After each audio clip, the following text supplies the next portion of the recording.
whether you're in multifamily or commercial or single family, asset management's always involved. But for those who don't know what asset management is, can you explain what that is and maybe how it differs from property management? Asset management is looking out for the owners and the investors for risk and cash flow and making sure they get the returns as represented to them. In a nutshell, I used to say revenue minus expenses equals NOI, and then that gets split and that affects the valuation going forward.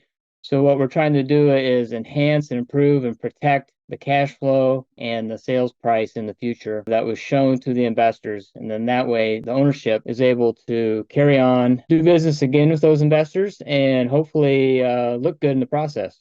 And it's doing what they say and protecting the pro forma that was originally done. So, how does that differ from property management? Property managers are hired for a fee. They typically do the leasing, the collection, and pay the expenses, and sometimes have the accounting. So what they're doing is a vital service to the property. They provide staffing, that being leasing, representation on the property, and maintenance. They provide the team and the customer service, and they're kind of the sticky part, the human part that keeps the tenants there, if that makes sense. They're the boots on the ground, whereas the asset manager is making sure that they're doing their job. Does that sound fair? And executing Yeah, the so plan. yeah, the asset manager is there to review metrics, make sure the financial performance matches what they are saying and that they are performing their work and providing the focus needed for that particular asset and working behind the scenes on renovations and coordinating that with new tenants. Property management typically writes the leases for the tenants and they pay the bills for expenses to take care of the property while they're there, and they are the representation.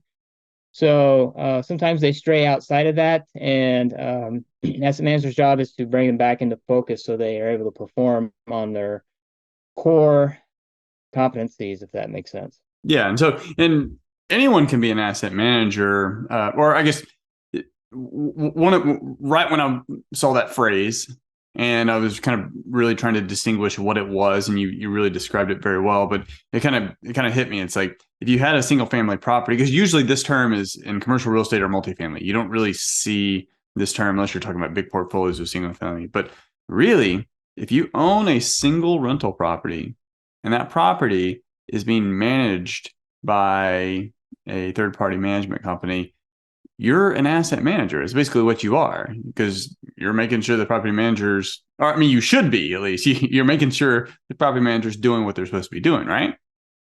Yeah.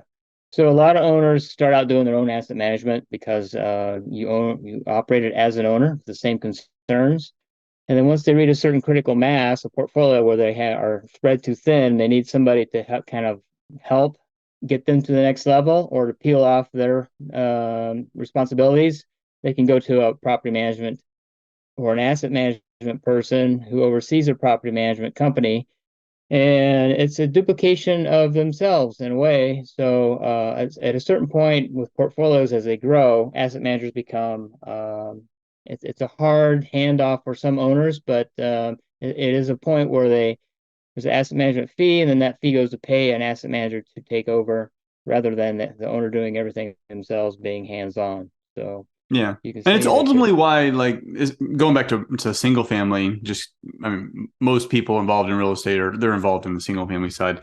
Um, it's why real estate rental properties or single family rental properties, they're not truly passive. I mean, they definitely have passive natures to them, but at the end of the day, you're always actively, even if you're not property managing the property, you're actively managing the asset. So you're an asset manager, which means like at the end of the day, the buck still falls on you to solve some of the critical problems that can come up, unless you bring in an asset manager and you build a portfolio and you bring someone in, then it can be a bit more passive. Does that sound right? um, correct. Yep. Asset managers have the same, how can you say, task list as most owners. They're concerned with meeting the pro forma as it was underwritten, which means that there's rent growth typically, making sure that the occupancy is up and happening, and who's accountable for that? That would be the property management company, and making sure the taxes are paid and the bills are paid, and knowing the details under the hood so that they can act on behalf of the ownership. Yeah. So, and then they also report back to the owner and their investors and provide, let's say, the market and what's going on. But typically they're brought in when the portfolios are big enough that the owners can justify paying an asset manager for their services. Hmm. So institutional people, it's a must. There's a football team of asset managers typically, and the portfolio is broken down. Call it gearing ratios. This is for debt, equity, and ownership. I've managed up to 30, 40 properties. But then again, it matters what the tasks on a daily and monthly basis are. But large institutional owners want the asset managers to touch their asset at least 2 times a month and make sure things are going per plan. And the ones that are in development or lease up or new, they require being touched every day. So it varies on the type of asset there is. So it is a mixed bag, and there's various definitions of the term, what it is. You just kind of have to look and see what is needed by the ownership. Yeah. And from an asset manager standpoint, you mentioned 30 properties or so. Is that 30 like multifamily communities, or is that 30 like single families or? Um, yeah, so I worked for AIG Sun America and MMA Financial. They did equity and debt for multifamily, some affordable, some market rate. And so they had total company wide, let's say 150 in process at any one time. And each asset manager would take on about 30 if there was a construction component because it took more hands-on work. Once they become stabilized and cash flowing with a stabilized loan, those asset managers handled up to 70 and 80, and it was all automated and checks and balances, making sure that things from the ownership side were taken care of. And that's kind of an extreme case. 70 to 80 is a big load.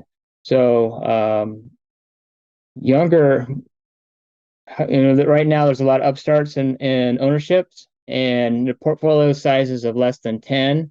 Those owners are, let's say, 10 single family rentals.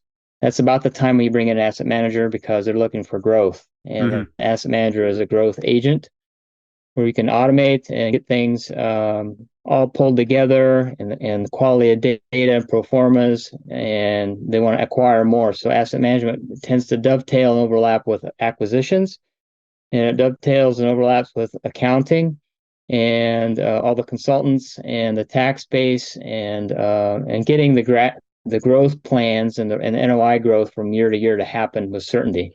So there's strategies to get that to happen, and we look at all of that. So it is a big topic, but there are various scopes and varieties of asset managers. You just have to ask the question how detailed and how experienced they are. And it seems like it's like a dream job for someone who loves numbers, loves projections, loves seeing those play out, Excel graphs, charts, especially when it's tied to something that's real, that you could actually touch too, and something interesting like real estate.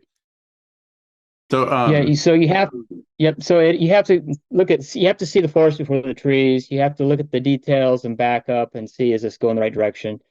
And provide an overall strategy and course correction if need be for the property managers who may be able to see it, but in most cases they are very much, how can you say, very close to what they're doing and need some guidance and some yeah. strategy.